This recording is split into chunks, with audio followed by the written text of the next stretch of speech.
তো এরপরে আমরা চলে যাব কর্ম এবং ব্যবসা।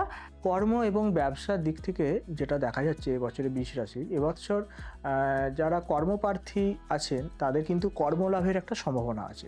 বিশেষত বৎসরের শেষের দিকে এই যোগটা কিন্তু প্রবলভাবে একটা দেখা যাচ্ছে। যদি অর্থাৎ প্রথম দিকে যদি প্রচেষ্টা করে তাহলে শেষের দিকে অবশ্যই একটা কর্মপ্রাপ্তি ঘটবে, এটুকু বলা যায়।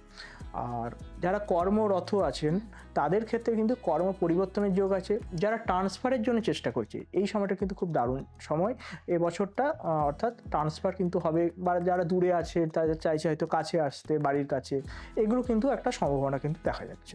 ব্যবসা ক্ষেত্রে যেটা দেখা যাচ্ছে যে যথেষ্ট শুভ, তবে মধ্যবর্তী সময়টায় আরও অধিক শুভ দেখা যাচ্ছে এবং ব্যবসা ক্ষেত্রে যথেষ্ট সম্প্রসারণ হবে, অর্থ লাভ হবে, ব্যবসায় অবশ্যই একটা সার্বিক শ্রীবৃদ্ধি কিন্তু ঘটবে, এটাও কিন্তু দেখা মানে যাচ্ছে। বছরের হ্যাঁ, মাঝখান থেকে ব্যবসায়ীদের দিক থেকে যথেষ্ট শুভ। যারা বস্ত্র বিজনেস বা কোনো প্রোডাক্ট নিয়ে কিছু বিজনেস করছেন, অর্থাৎ শৌখিন কোনো প্রোডাক্টের বিজনেস করছেন, যারা গ্ল্যামার ওয়ার্ল্ডের সাথে যুক্ত, তাদের ক্ষেত্রেও কিন্তু খুব ভালো ফল পাবে।